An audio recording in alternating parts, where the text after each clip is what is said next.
Hey, this is Daryl Henry, and this video is how cybersecurity threats impact Maryland Disability Services. Look, the world has changed dramatically. The way you operate has changed. The way that cyber threat actors are trying to attack you has changed. And so this video is all about that. First off, let's talk about how you have changed. You now store a lot of your data in electronic health record systems. You provide services by telehealth. You have cloud based management systems with people working remotely.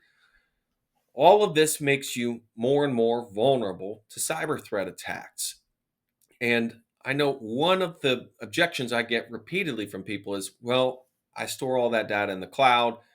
Isn't that on the third party service provider? Look, what you have to understand is your number one vulnerability are your people. And the scenario that you have to be concerned about is one of your employees gives up their password. Your people are your vulnerability.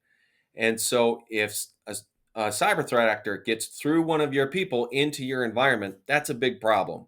And those service providers are not going to take responsibility for that.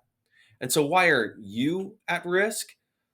It's because your data is valuable. It's because you have very valuable healthcare information that cyber threat actors can either take, resell, or hold hostage.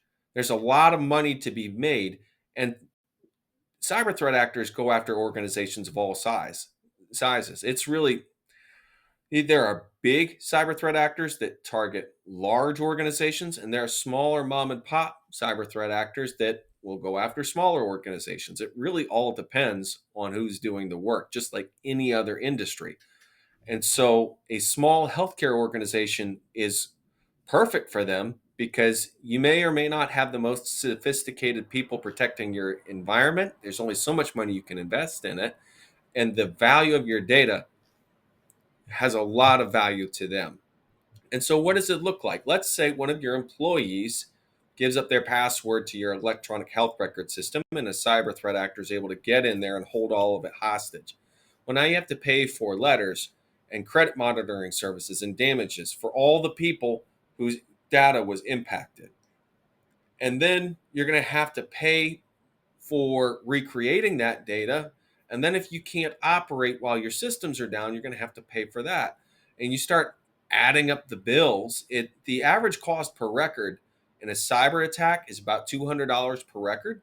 So if you've got thousands and thousands of records in your system, you just do the math on that.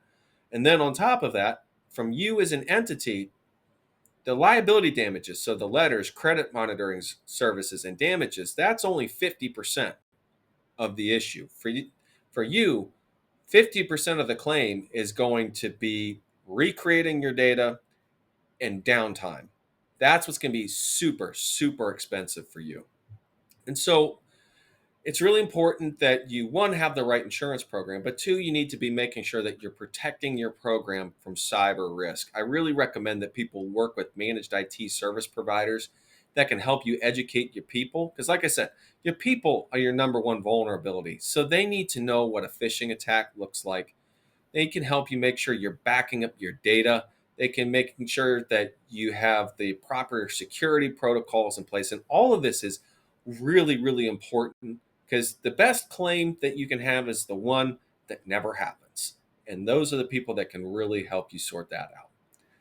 So, look, I hope this is helpful. If you want to talk to me about your program, my contact information is at my website, insuranceforentrepreneurs.net, or you can find me on LinkedIn.